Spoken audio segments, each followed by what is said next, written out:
Velkommen til Krimfestivalen. Nå skal du få møte en av krimlitteraturens største navn. Hun har skrevet 40 bøker over en periode på 33 år, og hun har solgt 17 millioner bøker på verdensbasis. Hun har mottatt en rekke priser, blant dem Cartier Diamond Dagger, en pris for et livslangt kriminallitterært forfatterskap av særlig høy kvalitet. Val McDermid, thank you for joining us. It's a pleasure. I wished I was there in person. So do I, and obviously we have to talk about why this interview is carried out like this, with two computers. We are in different countries, a very hard and difficult times for many people, but how has it been to be a writer during the pandemic? Well, I suppose in many ways it's been pretty much normal. I spend a lot of time on my own in a room staring at a computer screen, going for walks to figure out what happens next. So in some respects, it's not been so very different. But what I've really missed is the companionship of my friends, my fellow authors. And I've really missed coming to festivals and meeting readers. Doing events like this is all very well, but there's no feedback from an audience. You know, for all I know, there could be nobody out there listening to us. And there's no smiles, no responses, and that's quite hard. So I've really missed people, but I'm also very aware that I'm extremely privileged to be in one of the few jobs that's not adversely been affected by the COVID pandemic. But being by yourself, you're used to it, as you say, but not meeting people, has that affected your creativity in any way? I don't know if that's what's affected my creativity, but certainly towards the end of last year, I was beginning to realise that there was a real gap in my life that had been filled with my creative friends before. Not that we talk particularly about what we're writing or anything like that, but there's a kind of level of conversation that is stimulating. So I started making arrangements with friends to go for walks. Because in the Scottish lockdown, you can legally go for a walk with one person from one other household, and so I've been meeting up with other writers, and one of the places we really like to walk, and this might sound slightly strange, but Edinburgh has some very grand cemeteries, and we like to walk around the cemeteries, looking at the gravestones and discovering the lives of people who came before us. Yeah, that's quite interesting. Do you think this has something to do with your profession, or do you think you would like these kind of walks anyway? I don't think it's particularly to do with the profession. I think it's more to do with the fact that they're quiet and peaceful and offer lots of different routes through the big graveyards. So it gives a bit of variety to the daily walk, which otherwise can be quite repetitive when you're in lockdown for so long. But the big difference I think it has made to my work is that I'm definitely writing more slowly. So in a day, I would write less than I normally would.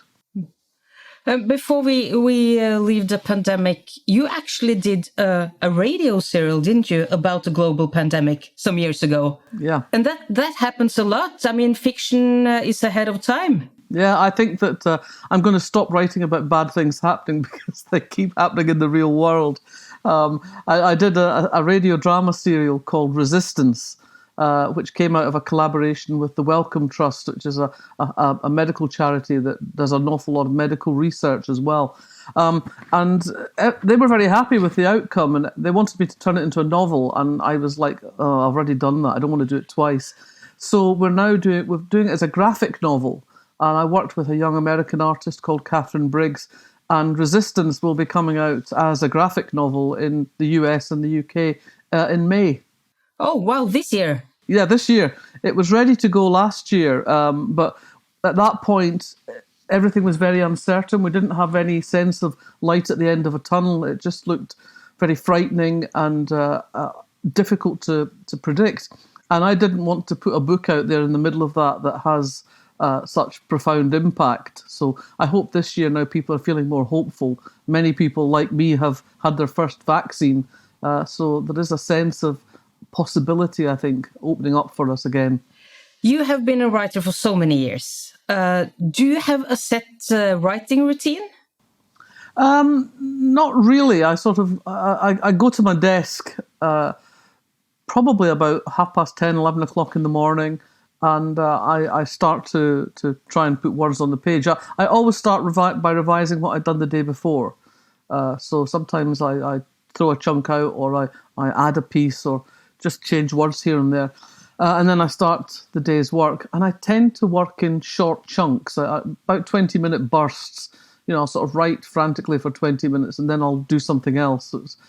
Answer my email, go to the post office, make a cup of coffee, walk around the block, play a computer game, something like that, that takes my mind off what I'm doing and lets the subconscious mind work its way in the background, so that when I come back to the next bit of writing, I'm ready to go. I don't quite know how it works, but it does work.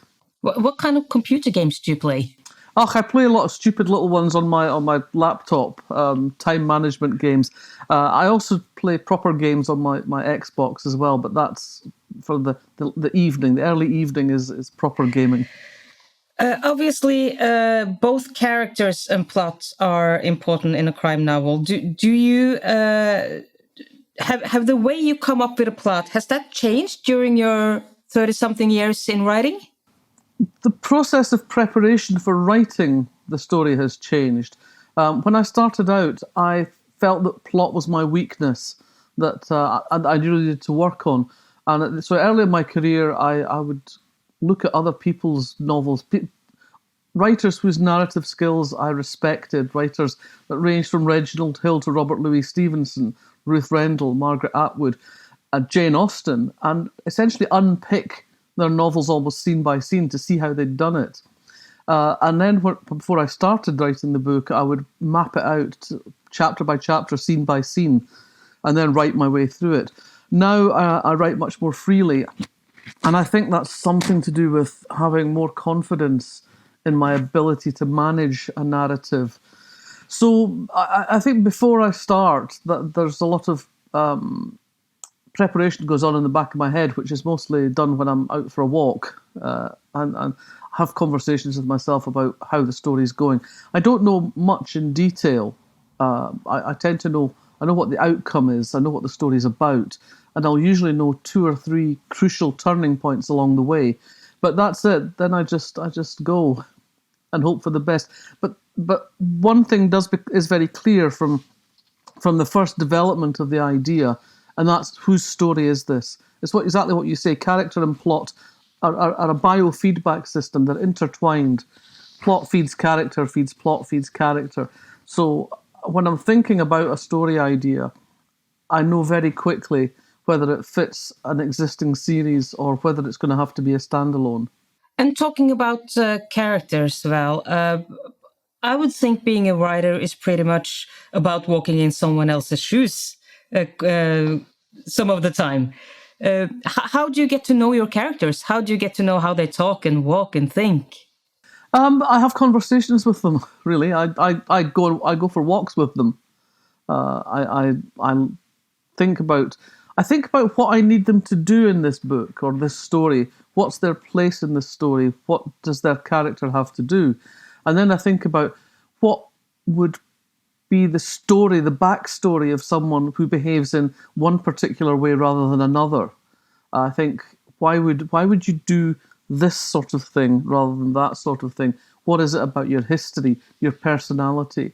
And I map it onto people that I know, I suppose, people I've encountered. And I think, who do I know who would behave like this? And what is it about them that makes them like that? So I draw on that experience of the world, but entirely for the purposes of what the book needs to do. But do you have like profile cards of your characters? Do you map down age, height, eye color, and so on? No, I'm really rubbish at that sort of thing. But my great saving grace in all of this is I've had the same copy editor for more than 20 years, and she is the Bible of my series novels. She's the one who'll say, I don't think you can do that because in such and such a book you did this.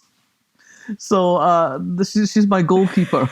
And obviously a question I'm sure you've been asked many, many times. How much of Val McDermid is in your characters? Well, there's a bit of me in all of them, inevitably, because everything I write is filtered through my experience and my consciousness. So there are bits of me in all of them, the good and the bad. I sometimes, I can measure their behaviour against my behaviour and think I would do that, they do this.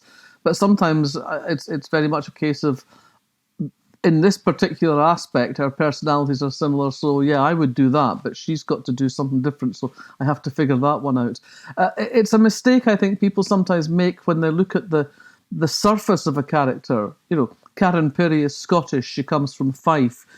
She has things in her life that are similar to the things in my life, but that doesn't mean she's me. And it doesn't mean that in terms of personality, she's like me.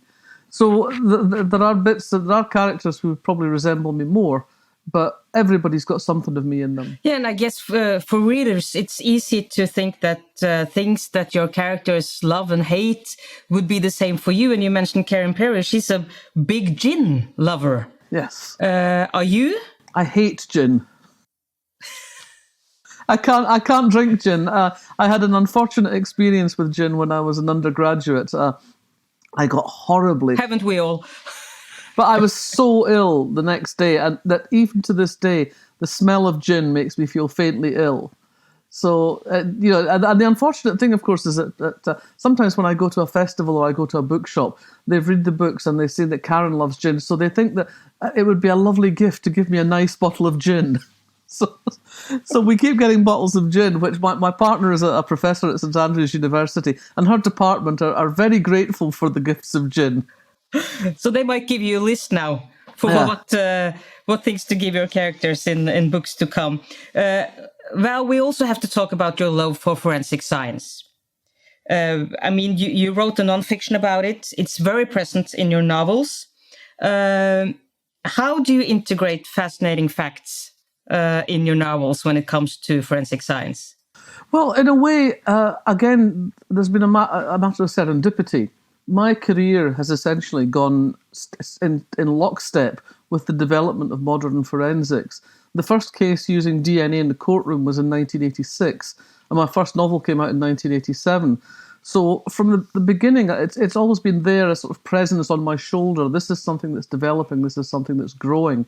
And very early on in my career, I met Professor Dame Sue Black, or just Dr. Sue Black as she was in those days, who is the leading forensic anthropologist in the UK and one of the leading forensic anthropologists in the world. And she and I became fast friends. And I saw a lot of the developments in forensic science through her eyes, if you like. And one of the great qualities of Sue, apart from her professional skills, is that she's a really good communicator. She's very good at explaining the science in terms that I can just drop straight into a book without editing. I once asked her, what would a body look like after it had been in a peat bog for 200 years? And she paused for a moment and said, a leather bag with a face on. Now that's straight in the book, as she said it. So because of that connection and that relationship, I've been very aware of developments in forensic science as they've happened.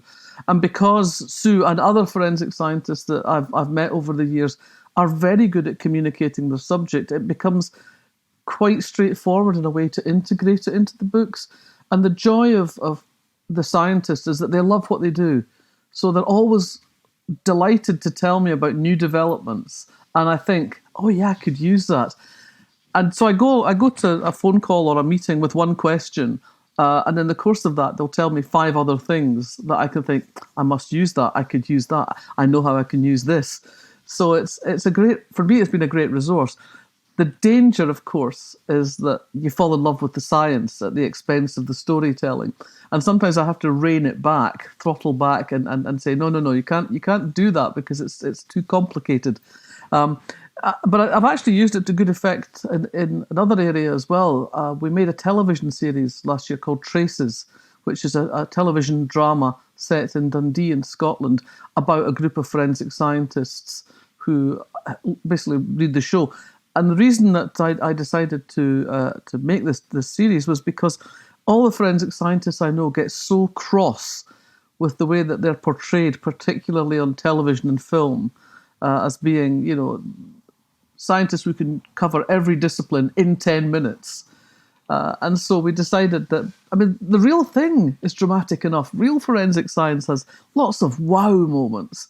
So I came up with this idea of doing a television series that actually has real forensic science in it. And that aired this year, and we're just about to start a second series. So I come up with the storyline, and Amelia Bullmore writes the scripts. And we have the leads of the show are women. We have women producers, women directors, women script editors. It's a very woman-led production. And one of the actors, Martin Compston, who some of you may have seen in Line of Duty. I don't know if you've seen that in Norway. Oh, yes. Yeah, well, Martin said it's the friendliest production he's ever been involved with. So much so he was pleading to come back for the second series. I hope we get to see that in Norway. I hope so too. Yeah. And talking about TV series, Val, Karen Perry, is she coming to the screen anytime soon? She is. It's the book's in development. What's being made is the first book, The Distant Echo, is being made as a 6-hour series for ITV. And that should start filming later in the spring. So hopefully towards the end of the year, it will be on our screens here in the UK. And we can export some drama to Scandinavia for a change. Looking forward to that. Yeah, you've seen some Scandinavian series as well. Do you like Scandinavian series? Oh yeah, we love Scandi Noir here. It's been one of our staples during lockdown. Border Town, Whistling, and Arctic Murders, Fortitude. We've been stuck right into them, trapped. We have a wee look along Netflix to see what new ones have come out. I'm now convinced that at a pinch I could speak I could be understood in Norwegian. It's gone to the kirk, gone home. That's good. So the next interview we'll just do in Norwegian then. Oh, absolutely. That'll just go so smoothly. That's good. As I said earlier, you've written books for so many years, and I'm going to talk about something that might not be so polite to talk about, but you actually brought it up yourself in an article last year. It's the topic of age. You turned 65 last year. Yeah. And you are in one of those professions where no one actually tells you to retire. So what are your thoughts around that? How long will you write? How long can you write? How do you feel about having that kind of a profession? Do you make all the calls yourself? I think Apart I do. Apart from health, of course. I mean, that's an issue. Yes. Always. But at the moment, I'm in good health. I've actually been in better health now than I have been at any point in the last dozen years or so. And I think for a writer, as long as you feel the urge, as long as you want to do it, you should just go on. I was a bit baffled by Lee Child announcing that it was 65 and that was when people should retire. I'm not retiring because the ideas are still coming thick and fast. I hope, I mean, I've been with the same agent for more than 30 years. I have a very good relationship with my editor. I hope that if the work starts to diminish, if the work isn't very good, I hope that they will tell me that maybe this is the time to bow out before keep them going while they're still wanting more, go out on a high. But there's good precedent here. Phyllis James, P.D. James, died at 93, and she was still writing. I did an event with her the summer before she died. I think it was actually her last public event. And we were talking in the green room over a glass of wine afterwards. And I said, I knew that she'd given up writing Adam Dalgliesh. And I said, but you are writing, aren't you? And she said, oh, yes, I'm writing. I said, why did you give up on Dalgliesh? She said, well, I didn't want to die halfway through and have one of you lot finish it. So right up to the end, she was writing, and when Ruth Rendell had the massive stroke that ultimately killed her, she had in her handbag a memory stick with the first draft of her last novel. So we just keep on going, and some writers stop, like Lee Child. Colin Dexter stopped because he didn't feel he had any more to say about Morrison, and he wanted to have a quieter life. But for those of us who just keep going, we just keep going. So I'm afraid I'm not leaving the stage anytime soon. We are so happy to hear that. Thank you. That's exactly the answer that we were looking for, of course. So what are you working on right now? Well, I found myself with a real problem after I'd finished my latest novel, Still Life, which is the sixth Karen Pirie novel. However, all of my books are effectively set in the here and now, that they have a contemporary background. And I thought, I can't write the here and now because the here and now changes on a daily basis. I have no sense of standing on solid ground. Plus, I don't know that I can write a novel set in lockdown. And even if I did manage to write it, would people actually want to be reminded of life in lockdown once we emerge blinking into the sunlit uplands after this? And I was thinking about what I could do. And I'd had this idea vaguely kicking around the back of my head about a sequence of novels. And so I decided that's what I'd do. And my idea is 5 novels set at 10-year intervals with the same protagonist.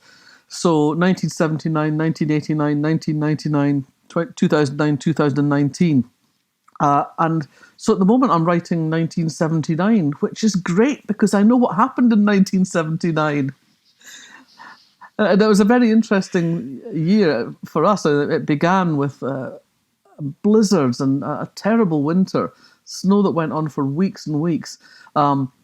We had what was called the Winter of Discontent, which was a series of labour disputes that caused the country to come more or less to a standstill. Factories were working 3 days a week because there wasn't enough electricity. Bags of rubbish piled up in the street. It was a politically very turbulent time. And we had the first Scottish referendum about a devolved parliament. So there's a lot happening that's interesting as a backdrop. So the book is set in Glasgow, and the central character is a reporter in Glasgow. And I know about that too, because in 79 I was a reporter in Glasgow. And the funny thing about it is that one of the things when I'm writing a novel that's got a section or all of it set in the past, I go and look at newspapers of the time, because newspapers and music are the time machine. They take you back. You find what people were actually talking about rather than the historic world events that will be in a history book. You find out, you see the clothes they were wearing. You find out how much it is for a pint of beer. You find out what the furniture looked like, what was on at the movies, what was on the television. And you get a feel for the time and the place. So I'm going through all these back numbers of the newspapers in the National Library. And I kept coming across stories with my byline on them. But the really freaky thing was that how many of them I had no recollection of having written. Did I do that? Did I go there? Did I talk to them? I have no idea. Well, this is a project we are really looking forward to follow, and of course to read once you finish your first book in this project.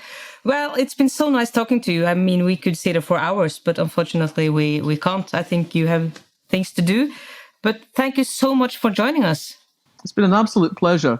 And as I say, next year in Oslo. We look forward to next year and you coming to Oslo, definitely. Thank you so much, Val. Thank you. It's been a pleasure. Og til dere som ser på, så må jeg jo selvfølgelig si at selv om denne samtalen med Val McDermid ferdig, så det mange flere filmer og mange flere forfattere å møte på krimfestivalen.no.